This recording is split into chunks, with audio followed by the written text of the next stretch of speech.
Thank you very much and good afternoon, everybody. Appreciate everybody's time attending today's webinar. A really important topic about operational resilience. And as we all know, digital disruptions have become an inevitable part of our business and government, underscoring the need of what we're going to talk about today, how we become resilient, how we resolve these incidents before they propagate and affect mission critical systems and citizen services. We all know the number of high profile outages making headlines has skyrocketed. In recent survey, IT leaders reported over a 43% increase in customer facing incidents. As recent as July of 2024, almost all of us were impacted one way or another about the broad reaching outages that affected 911 systems, the airlines, hospital systems, and business and finance systems. So whether they're due to cyber attack, faulty systems, human error, really doesn't matter. They can have a long lasting impact on the confidence people have in their government systems and their ability to get done what they need to do on a daily basis. So without the proper tools and processes, even a minor outage can cause major problem and turn into a full-scale business and government crisis. So without the ability to be able to predict, respond, and resolve incidents quickly, you face a significant risk to your organization, which brings us to why we're having this webinar and the esteemed panel that I'm going to introduce just in a moment. So we're going to discuss strategies and show you actionable steps for strengthening operational resilience. And that's a broad topic. We're going to focus on how we mitigate those risks and make sure that organizations can respond quickly and get things back up and running to support the missions. So with that, let me introduce our panel today. Eric Foster, I'm the VP of Public Sector for PagerDuty. And PagerDuty is, I think you'll all be duly impressed with what you're going to see and hear today. Eric comes with a broad background and a lot of knowledge and a lot of insights into this industry and this problem and solution domain. Nick Castle is a principal solutions consultant at PagerDuty. At the end, Nick is actually going to do a live demo where you have a chance to see this in action. And Matt Pickett, who's the CTO of Scoop Cyber, my organization, who's been a practitioner for 10 plus years on many different government mission critical systems. So with that, before we get going on our questions, maybe Eric, just a little bit about PagerDuty and just to set the stage of what PagerDuty does, and then we'll get into our conversation. So over to you, Eric. Thank you so much, Steve. We really appreciate it. And first of all, thank you to Carasoft as well as to Scoop Cyber for hosting this terrific webinar today. We're really excited to partner with these two terrific organizations. For those of you who don't know PagerDuty, we actually started about 15 years ago, and we pioneered the incident management category. And since then, our platform, which is web-based, has managed over billions of events, orchestrated billions of human interactions, and really increase the resiliency of systems across the world. And that's really what we want to focus on. We spend, believe it or not, upwards of 30% of our revenue on R&D, and we're trusted today by over 15,000 customers, which includes 65% of the Fortune 100, as well as many public sector customers, including ones in the federal government, ones in state and local, as well as higher ed too. And they look to us to really achieve a modern approach to their operations. They want to leverage AI and automation, and they want to achieve operational excellence and resilience. And that's really what we primarily focused on. So we're really excited to be here and partner with these two great companies. And thank you again, Steve. Okay, great. And so just getting right into it, mitigating the impact of operational failures requires more than just resolving the root cause. Can you tell us about some best practices or approaches to ensuring the link between operational stability and mission success? Yeah, that's a great question. And it's something that everyone struggles with. When you think about what's going on in an environment today, The complexity of environments, whether you're in the public sector or in the private sector, you have multi-clouds, you have hybrid environments. There's always more data. There's new releases, there's new technology, there's new threats even in this ever-changing time, and all that gets operated today in very, very different silos. It's not all one harmonious operation. And then there's the demands from the public sector customer on the business. You have the citizens who want to get to these services, whether it's a welfare system, a benefit system, maybe it's a citizen service, or it could be even something for higher ed. The customer that we work with needs to ensure that we're protecting these benefits for their customers, which is the citizen. And so what we need to do is do things and think about, how do you accelerate innovation? How do you mitigate risk and reduce operational failure at the same time? Those are tough things to do because of all the different items that we just talked about. And so when we think about operational resilience and the root cause of it, it's just the overall complexity that's happening. And then the inability, just there's not enough people around to handle it. Even if you have contractors, and you might have multiple contractors working on a situation within your environment, and it's figuring out who's the right people to fix the problem, but also who's even building towards that as well. Great. I'm not sure if we have this question later on, but maybe just as a follow-up, that just the ease of integrating PagerDuty into existing environments and how it integrates with almost every tool out there. So it's not a big burden to integrate this and have the benefit of Yeah. workflow and automation and AI. So just maybe a little bit about how this fits into Yeah. existing architectures. Happy to touch on that a bit. And I think, when Nick gets into the demo, he'll talk about that as well. But what's really important to know is that we integrate with over 700 different products in the market today. So whether you have a great help desk tool or a CRM tool or an IT management tool or an ITSM tool, it could be something like ServiceNow. You might have Splunk for your SIM. You could have AppDynamic. You have all observability tools. You have all these different products that are giving you noise or giving you alerts, depending on which way you look at it. And when you think about it, with all this different noise, how do we take all that different noise and understand what's important to me and what isn't important to me? And not only what's important to me, who should I notify? Should I notify Steve there's a problem? Should I notify Nick there's a problem? And who's going to resolve it? And if Nick's on vacation, where do we go? What do we do to actually help the customer understand what's happening? And to take it even a step further, if we have someone who's our customer service rep or CSR, and they get a call, because think about it, a lot of the problems we hear about, we don't hear about first from IT, we hear about it from the customer. The customer calls in and says, hey, I was going to my benefits program, it's not working.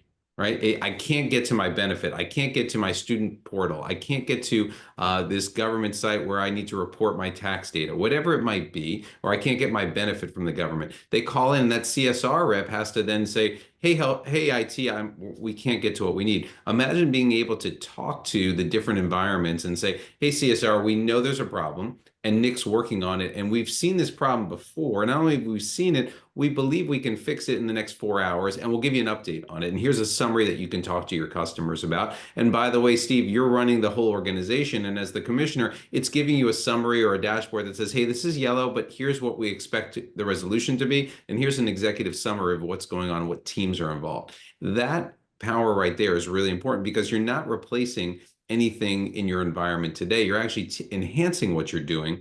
And we did a study, or there's a couple of studies last summer. One that was really interesting. I think we have this graphic if Nick wants to throw it up, but developers are spending over 50%, 57% of their time on fixing problems and dealing with or resolving operational issues, as opposed to driving innovation. So think about this. You have all these contractors or all these developers you're working with, but instead of actually driving innovation, what they're doing is they're trying to fix the problems that are occurring in your environment. And on average, it can cost over $800,000 per incident. And that study, actually, we did that study with about 1,500 IT leaders recently as well. And again, the costs are astronomical. So think about one little issue. We think about the big one that happened last July. That was millions, if not billions of dollars. But even a small issue could cost you $1 million, and you don't have the people working on the items that you want them to on a day-to-day basis. You can put that slide back now. Thanks, Nick. Great. Yeah, that's a key point. I just wanted to make sure that the attendees knew that this was really just a value add to almost any tool that you have in your environment. So, switching over to a practitioner view, Matt, since you have managed and implemented and deployed some really large scale systems for the government. So, commercial thinks of the need for instant response and lost customers and revenue. You know, how should the government think about and measure their need for incident response?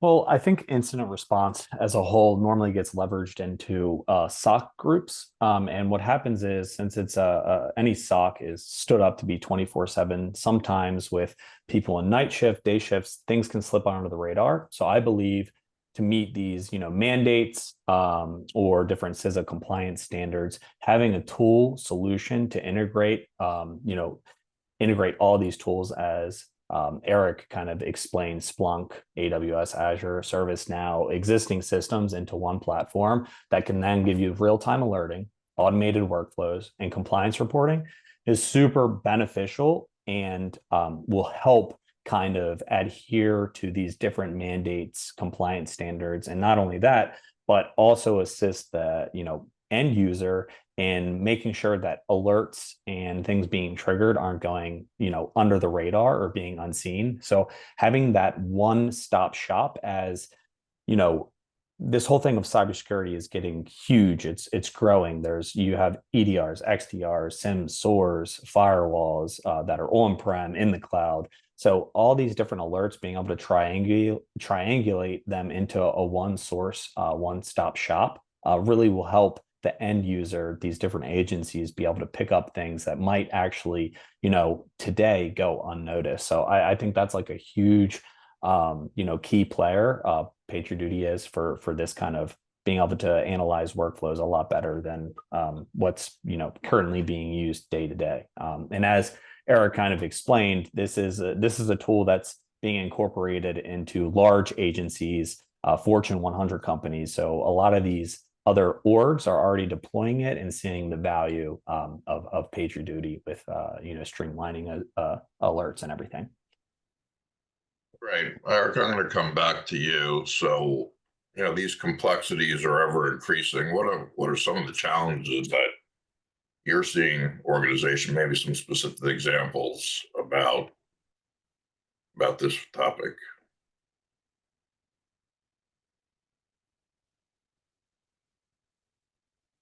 No, Eric, you're on mute. Oop, sorry about that. I just wanted to be respectful to Matt there. So All I think good. there's a lot of challenges that we see out there. The easiest one is probably who owns it. For example, if Nick's team is one contractor, Matt's another one, Steve, you're the government, and something breaks, who's in charge? Where do we go to? Who do we alert? Who do we let know what's happening? Some of the other things that, we have an interesting slide that talks about the case for operational resilience. I don't know, Nick, if you want to just throw that up real quick. But what we see is that in the legacy world, there's very siloed approaches.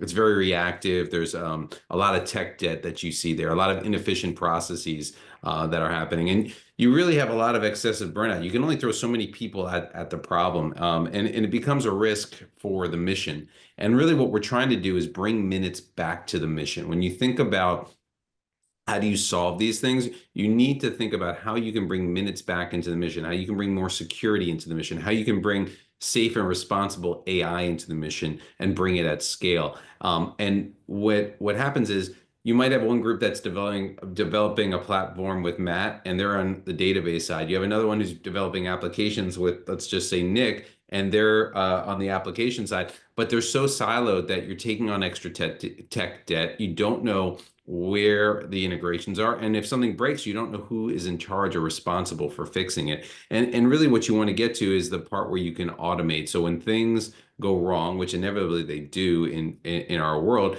that we're able to essentially achieve operational excellence in the form of resilience. And this means applying AI automation so that if multiple alerts come in, we can correlate them, or we can look at them and say, hey, this belongs to Nick's team as opposed to Steven's team, or opposed to Matt's team as well. And doing that, it really helps the whole process. Real quick, what I wanted to add on to that, Eric, Yeah. because this whole thing with AI, some people are scared. Some people, don't know how it can interact or be beneficial in a lot of senses. But when you're in a SOC or you're the one analyzing alerts, a lot of times, I would say 95% of your alert triangulation is false positives. So you're spending up a lot of time, analyzing things that might actually not be a true alert or come out to be a false positive. So being able to integrate AI to kind of vet a lot of these alerts to verify that they're actually something that is that needs to have a end user or a SOC analyst look into. Being able to have that interoperability is crucial to any organization, because then you get time back to where that analyst can actually triangulate and stop threats that are actually true to the organization. So I just wanted to add that little piece. Yeah, no, that's a great point, man. And I'll just add one last thing. If you think about it, what you don't want to have is analysts just staring at a pane of glass like our computers and just looking at thousands of alerts per second or per minute coming in. They're just not going to be able to, they can't see everything. They won't be able to know which ones to look at. Yes, you could tell there's one like a huge severity, but with so much data coming in, it's overwhelming, and you need computer systems to actually help you with that. Yeah, I'll add to that too, Eric, just because you mentioned like we might want to dispatch work out to a command center or something like that sometimes, right? And what's nice about the routing capabilities built into PagerDuty is maybe for events that are coming in for certain teams, you can classify them in one of two ways. Either it's a known issue that we have a run book for, or it's a novel issue that we haven't seen before, right? So maybe I take that known issue, I attach the run book to it, I dispatch that out to a contractor, and I say, go take care of it. Right? It's off my plate. It's done. We already know how we want to resolve that. Eventually, we want to build an automated run book and take care of that ourselves. But it is about routing events to the people that can take care of them the most effectively. Is part of our resiliency strategy. It's not just about resilient systems. It's about operations as well. Perfect. So, Nick, while you've got the floor, got a question for you. People are probably thinking about. So, many organizations are in various stages of their journey to the cloud. They're all the way there, thinking about it, or on the way. How does that contribute to the complex nature of this situation? Does it make it more complex or less? Yeah, good question. I would generally temporarily more complex, right?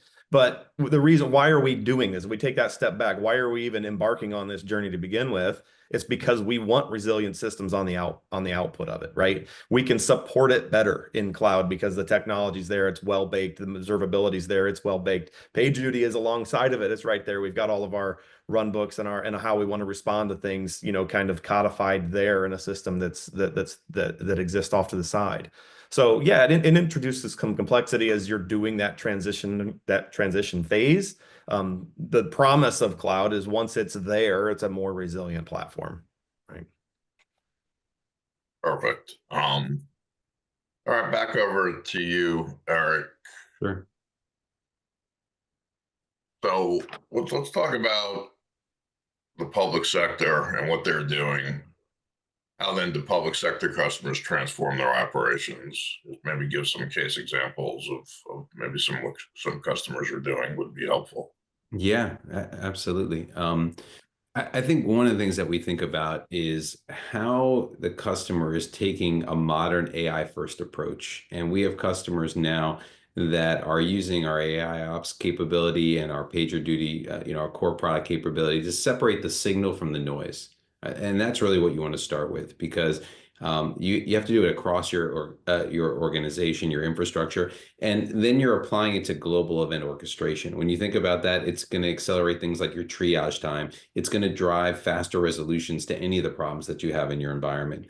And in doing this, it's really giving you a good retrospective on what's going on, because now you have the opportunity to leverage all the information that you're bringing in, get mean time to resolution down, and then learn from it as well, and know who the right people who should be on call or page, so to speak. But at the same token, you can then take that information, and as you get the resolution, have our product generate automated responses to what happened, or post-mortem documentation on the events that occurred. And in doing so, these customers now they're saving hours, if not days of time, because you can have an employee jump in the middle of an outage or an issue and know exactly what's going on. You can ask the product and say, hey, I see there's an event that's been going on for 4 hours. What's happened? As opposed to myself going to Nick and saying, hey, Nick, catch me up on the last 4 hours. What just happened?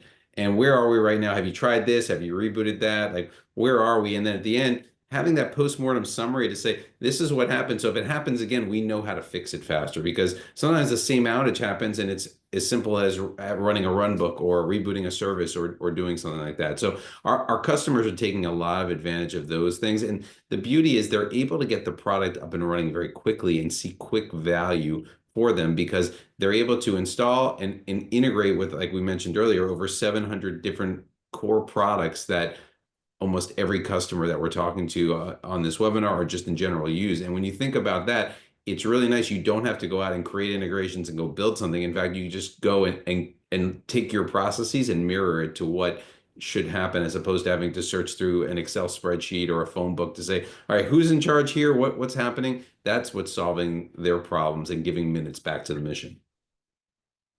Yeah, so it sounds like PagerDuty has a real qualitative and qualitative ROI to many different constituencies within an organization, everything from customer success to the SOC, NOC, to the CEO or the CISO of a large organization. Day is better, and ultimately the customer who has a handle of when they're going to get their service back. But just following up with you, Nick, on implementation, what kind of expertise does an organization need? Does it usually the skill set resides, if they're implementing a ServiceNow or something like that, they have the skills to write the workflows, or what kind of skill sets do you see needed to deploy? Yeah, good question. Like if you were to go on our website and request a trial, you get a free 2-week trial. It'd be active immediately. If you were talking to someone like me who knows PagerDuty inside out and backwards, we'd have your phone ringing from an alert coming from your observability tool in about 5 minutes. Right? Really, really easy. Just the way that these integrations work, assuming you have the right control to your observability, that is, right? You got to be able to build that trigger and that payload to come to us. So from a just pick it up and use it perspective, like our website, our UI is really good at kind of walking you through that. We've got very extensive training on how to be an end user and how to use the mobile app and how to use the PagerDuty UI. Honestly, it's pretty intuitive. You'll see it when I demo it to you later. The buttons are kind of right there and in front of you. Yeah. Now, talk about doing it at scale, then there's training and all that goes into it. But it, from an ease of use, the platform is terrific.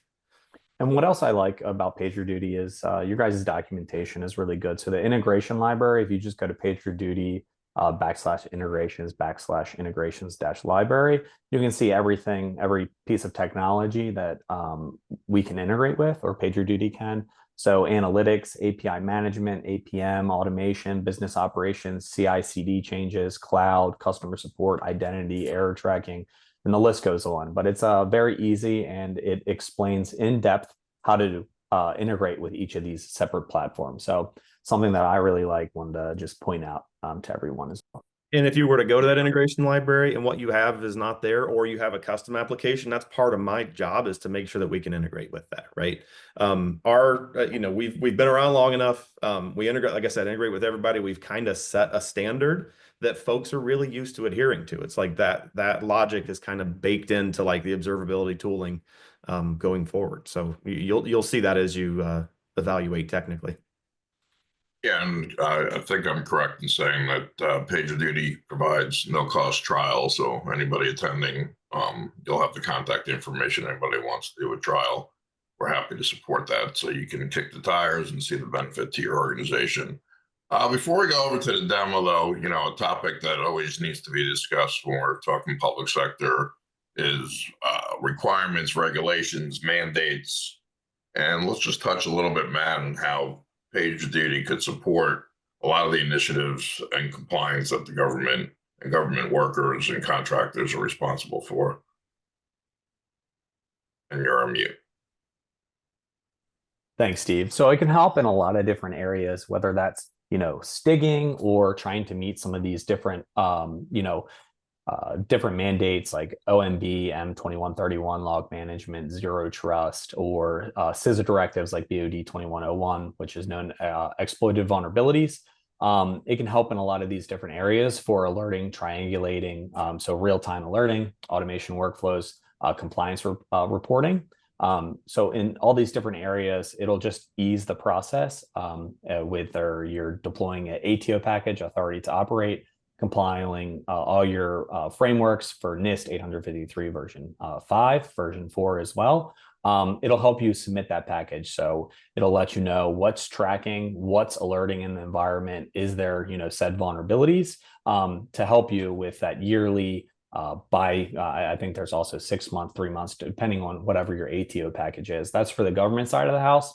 For the commercial side of the house, it also helps with all these different, mandates and compliance standards as well to help you track and run reports to see where your organization sits from a vulnerable standpoint as well. So it really helps streamline those things. But coming back to the key benefits, as sometimes that can be a lot of information, it'll give you that real-time alerting, your automated workflows, your compliance reporting, and then interoperability with your different tools like AWS, ServiceNow, the ticketings, and so forth and so forth. Kind of what Eric and Nick and I kind of were talking about with the integrations library. So really helps streamline a lot of those things.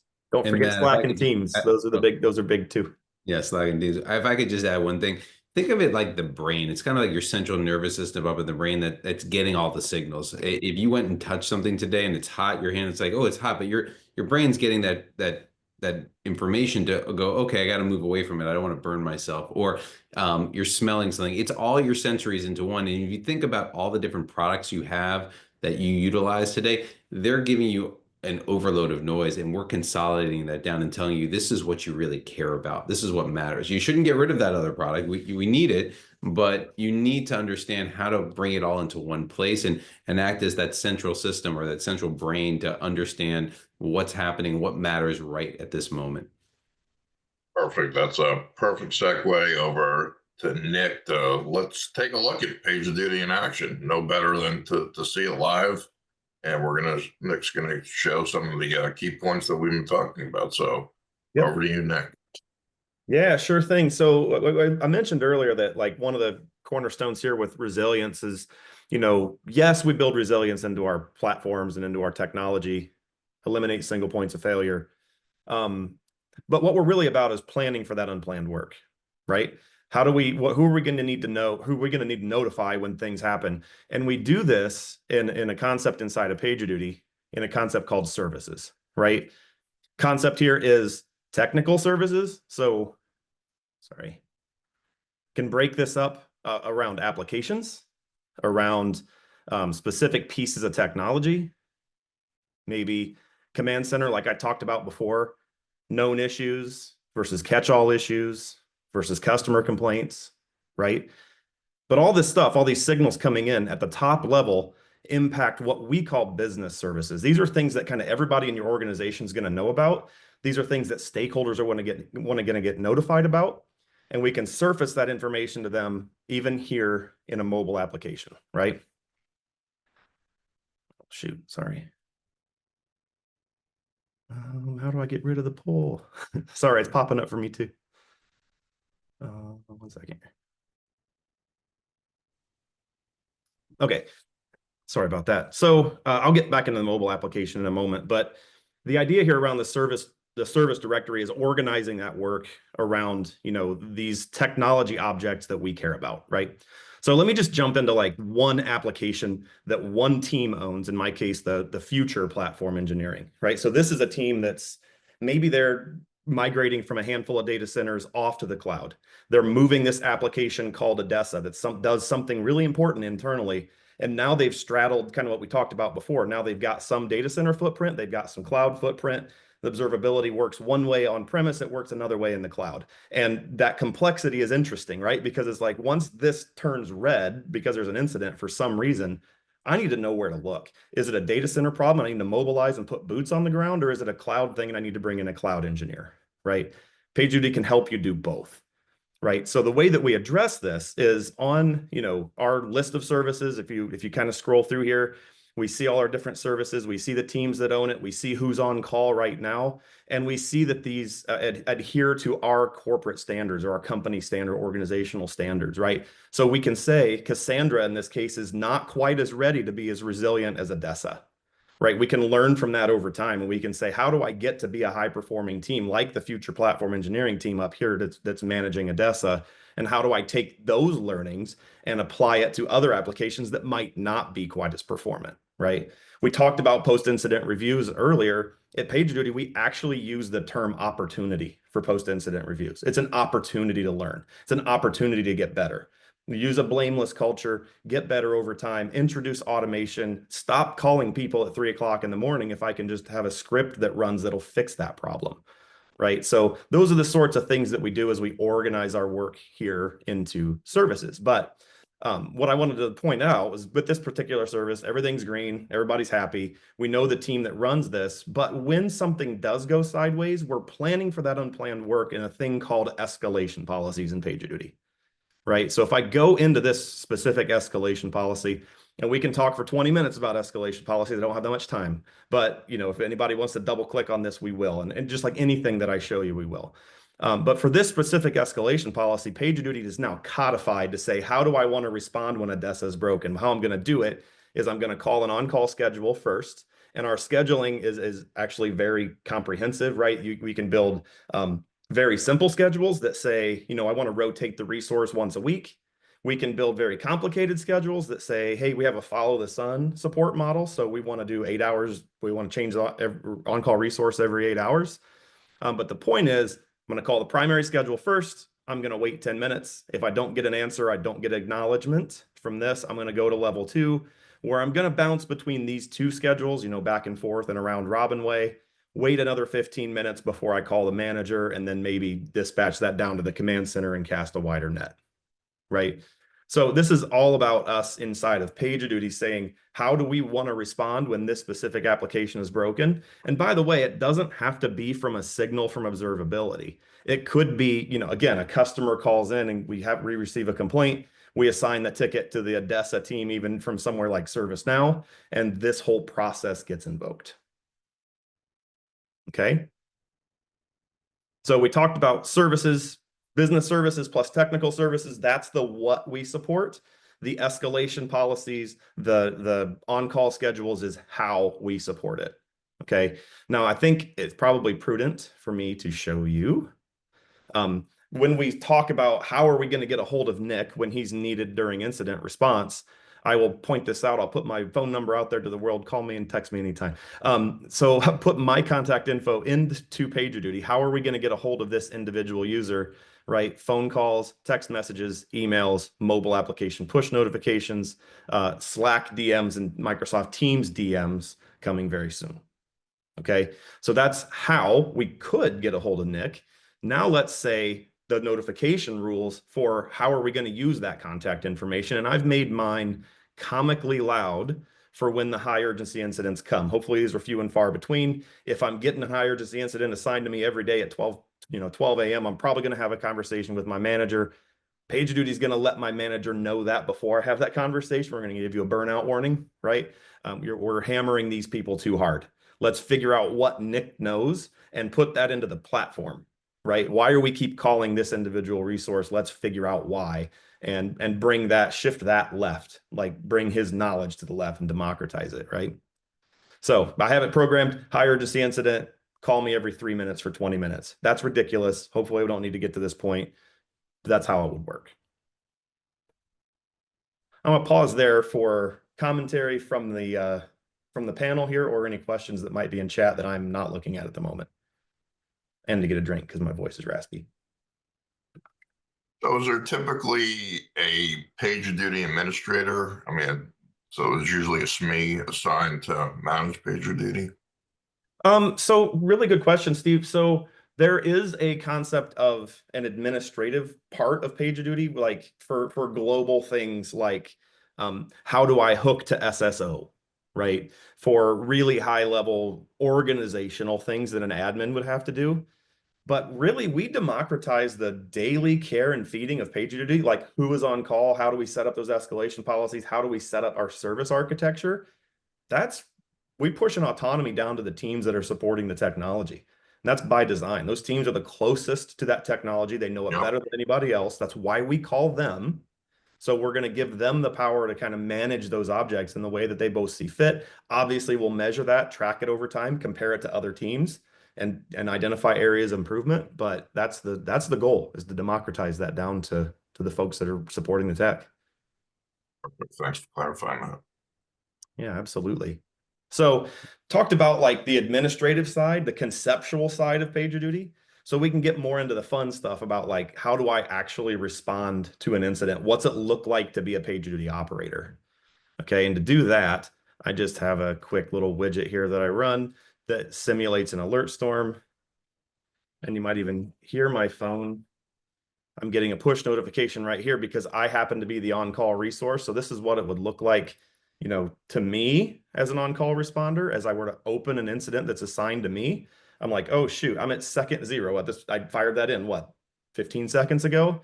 And I've already got, you know, a Dynatrace alert. You know, I got some details with an on-fire Elmo here. Maybe there's some interesting things in my Dynatrace alarm or my triggered monitors, or go view that in Dynatrace. What are we doing from a noise reduction perspective inside of PagerDuty to reduce noise for this? And then also any other impacted entities or any other data that my observability tool wanted to send along into this platform, right? So all of this as a technologist, that helps me. It tells me what exactly is broken, but what this first step, this triage phase, this you know, observability did the detect phase of our incident response. We're just needing to get humans involved in different places, right? And so we're seeking acknowledgement from our responders. Now, remember, if you remember my user profile, I said, push notify me right away. I also got a text. And after 2 minutes, it's going to make my phone ring, and it's going to keep ringing. I don't want that to happen. I want to acknowledge this. So, you know, when my analytics come out, I'm a high performer, right? So on the very bottom left of my app here, it's a little wonky. I can click acknowledge here directly from my phone, which turns this incident into an acknowledged state. But that's the first marker. That's the first metric that we're measuring inside of PagerDuty, MTTA, mean time to acknowledgement. That's measuring high-performing teams, who's doing well, who's not. Okay, now you'll probably see a whole bunch of stuff here in PagerDuty, things that I can do on this incident. I can, you know, obviously add a response team, you know, add a response team, reassign to someone else, escalate beyond myself in my current escalation policy, all those different things that I can do that I would normally have to do during incident response. We bring all of that to the front, put it on the mobile application. It's wonderful. It's award-winning. People love the mobile applications, high-performing, secure, all those things. It's just not a lot of real estate to show you in a demo on the web UI. So I'm going to switch back to web. All right. So what we might see if we're an operator, or especially if we're a NOC or a command center type of view, is we might have this up on the screen, which is our operations console, right? Which is showing me all those different alarms that came in, or at least the incidents that resulted from all the alarms that we sent in. And I say that simply because my alert storm that I send is about 35 events, right? That's pretty normal for something going bump in the night, either, especially a complicated application that's spread across multiple data centers and cloud and on-prem and whatever. So even though I'm getting multiple signals, I've collapsed all those signals into just 6 triggered incidents, you know, that are assigned to different services in our environment, and also assigned to users that are hooked up to those services, right? And if I were to click into any one of them individually, we would get, you know, a drawer that pops out here where we can view more details about those specific alarms that came in my case, from guard duty and others, you know, with, you know, whatever data, again, that I chose to send in from that observability tool. All right, so ops console, the eyes on glass, makes the knock work faster, gives you tons of data up on the front, lets you take a lot of action directly from this screen. Any questions before I continue? I'm going to open up an incident isolation. We'll work it through, but I just wanted to bring that up. Keep rolling. Rolling. Got it. Okay, so let's open up that incident that I actually acknowledged on my phone, right? And what it would look like to an operator that were to open this up inside of PagerDuty, right? So I acknowledge it on the phone, but maybe I was in the web UI and I want to work on it here. My acknowledge button would have been right here where snooze is.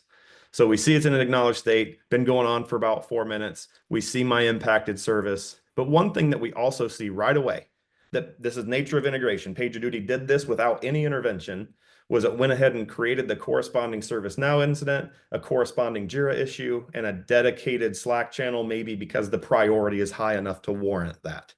I chose Slack. You could just as easily do Teams or other, right?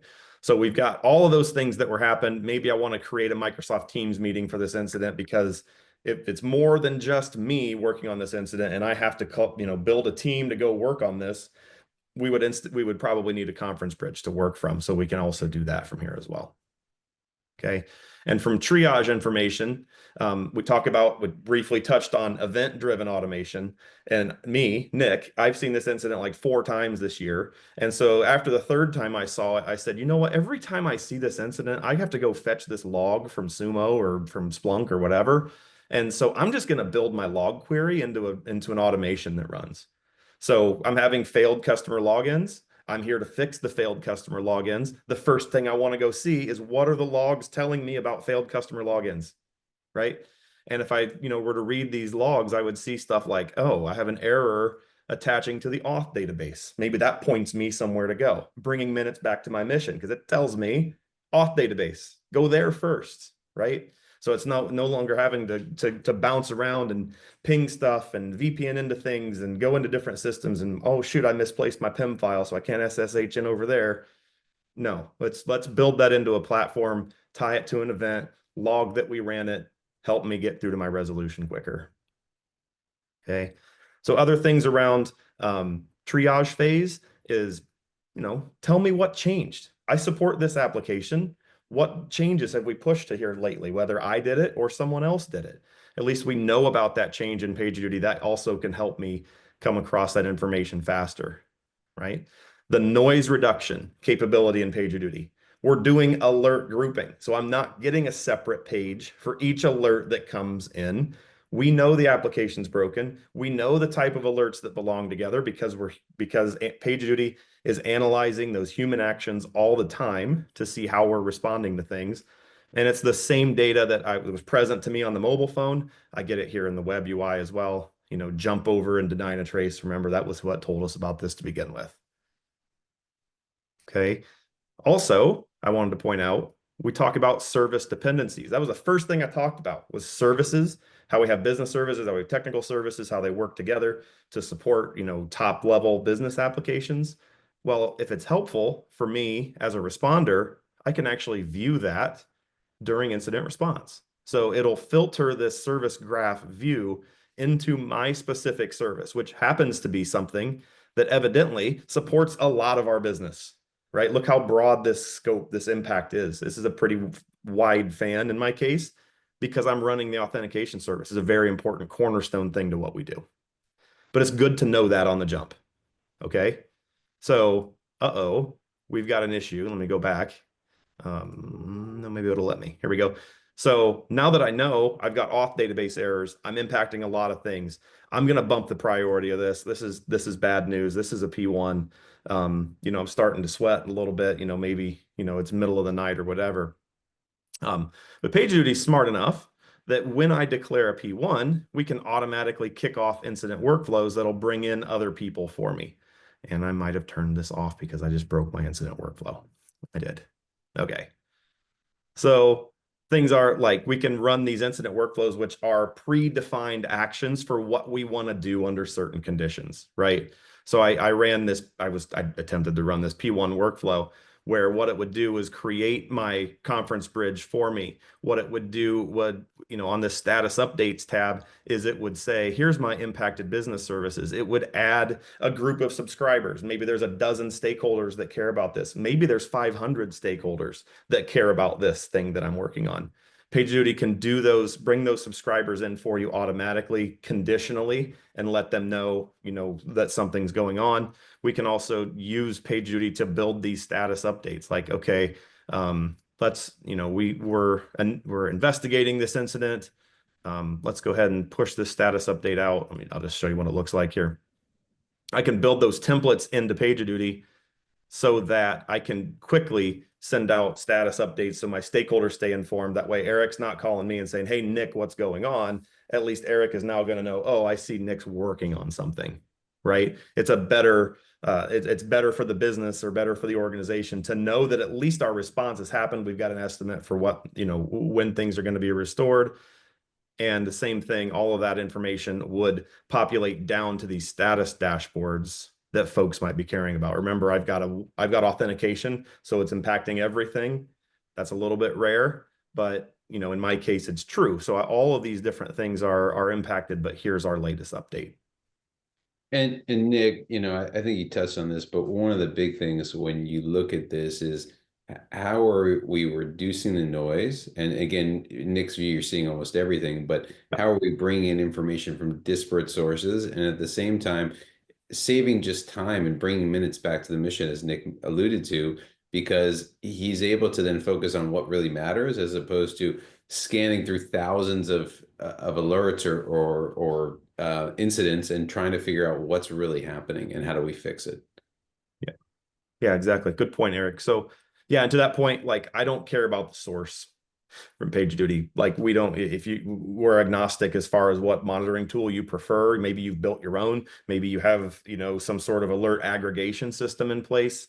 To us, that's still informing us. That's a system of intelligence that's informing us that something, here's data that you should know about, right? And think of PagerDuty in this case as a system of action, right? We need something to happen, whether that's, human, I need Nick to come look at this incident, or whether that's a machine where we're leaning on automation to go fetch a log for me. Or in my case, it's both, right? We want the machine and the human to kind of go together and both go work on this.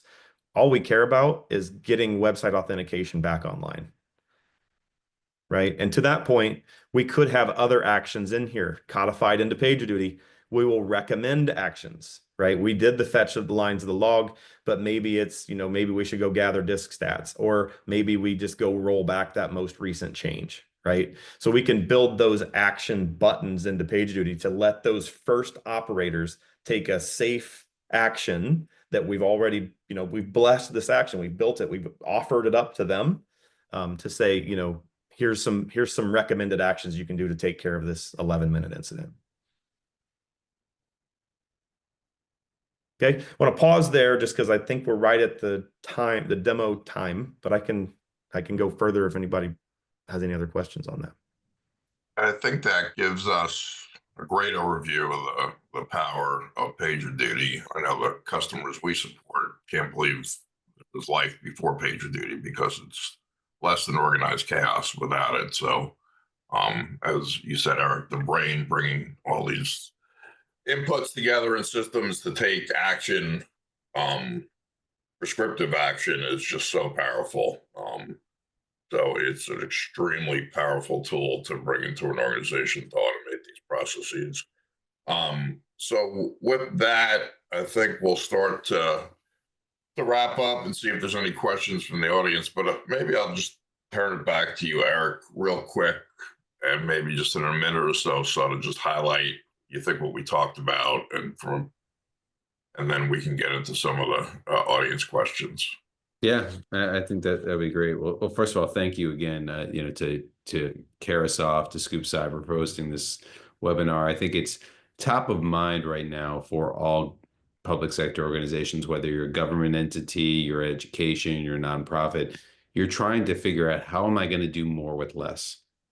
How am I going to give minutes back to my employees, to my mission? How am I going to improve upon the customer experience that my customers see day in and day out? And frankly, how do I stay out of the paper? I don't want to be the agency or the institution that their service went down for 12 hours or 12 days and everybody's coming and, the Washington Post is lighting us up. And so when we think about that, it starts with resiliency. It starts with operational excellence. How do we have operational excellence across the board? And what are we doing to bring minutes back into the mission? And a lot of that comes with your incident management, but it's leveraging an AI first approach and understanding how we can integrate our different products that we have together into a system that acts as like the brain, so to speak, for your environment, tells you what matters, and at the same time is responsible for it as well. And this way, you're not burdened by your tech debt, by your silos, and instead, you have a environment that's ready to really have a modern approach to transforming your customer experience across the board. Because let's face it, that's what these public sector customers are doing. They're trying to serve the citizen, and the way to serve the citizen is to make their experience as if they're walking into a bank, and the bank is rolling out these red carpets and treating you with a white glove treatment. And that's what we want from all of our government customers, is that white glove treatment. And the way to do it, but not have to spend on millions of contractors or millions of products, is to give minutes back to the mission, utilize what you have now, and really perform something where you have better operational excellence across the board. Perfect. I think we have 5 minutes left or 7 minutes left. Maybe we'll just use Olivia. Did we? I saw some questions pop into the queue. Maybe you want to ask some of the questions on behalf of the audience. Sure. It looks like there are a couple. First, is PagerDuty, excuse me, only offered as a SaaS application? Nick, you want to take that one? Yeah, yes, that's true. It is SaaS only. We're multi-region with AWS, so we're in US West, US East, multiple of both. We've also got a separate pod, not that it matters for this audience, but we've got a separate pod over in Europe as well to support some GDPR standards. But yeah, it's SaaS only for PagerDuty. There are some on-premise components in our automation platform for things that like interact with key storage that might live on your premise, but it's very purpose built, it's for a reason. And even in those cases, it's all outbound firewall calls, so it's all outbound data. So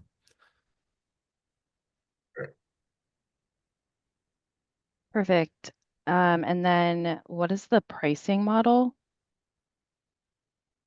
good question. So I can take that one too, Eric. So pricing model primarily is based on users, right? And users come in two flavors. You have your on-call users, the people that would be installing PagerDuty mobile application. They'd be on call. They'd be part of a rotation. They'd be responding to incidents. And then you have your stakeholder users, which are just people that need to be informed.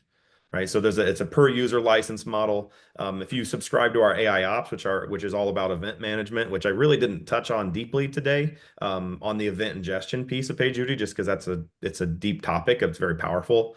But when you subscribe to that, that's on a per event basis. So we sell that as a consumption kind of a SKU. Yeah, and if I can add on here, Nick, one of the things that's great about the product is it's not an all or nothing proposition. So we have a lot of customers that start with, hey, we just need it for these 10 operators, or these people who are on call. They start using it, and another group goes, wait, how come you're resolving things so much faster? Or, hey, have you seen this thing? And it expands that way. The same thing with AI apps. You don't have to put it in for every single event that you're doing. They'll start with, maybe they're using just events from your observability tool. And all of a sudden they go, wow, this is incredible. Like, this is saving us so much time. Why don't we plug in other pieces to it? So it gives you a good opportunity to crawl, then to walk, and then really run when you're looking at our product lines. I think we have time for one more. Can you highlight some of your biggest customers, commercial or federal, and some of the biggest incidents that PagerDuty has helped deal with? Yeah, I would say the best thing for that, we typically recommend, is to look at our website, because we highlight hundreds of customers on our website across multiple industries, whether it's public sector, whether it's finance, whether it's the travel industry, whether it's retail. We have them in pretty much every box. Like I mentioned, there's 15,000 customers. There's some great customer studies there too. We typically don't, on a webinar, call out one name, just in the interest of that customer. But you can go to our website. You can see all the different customers there as well. If there's a certain industry you're in, say you're a state and local entity, or you're a federal customer that says, hey, I really want someone who's dealt with insurance, maybe similar to the benefits programs where we're working, we absolutely have those too. I would say there's very few scenarios where we haven't touched a customer that's very similar to what you might be working on. And I'll touch on a notable incident. Just I think everybody who's fresh top of mind would have been the incident back in June, when the whole world kind of went blip because of a bad patch, right?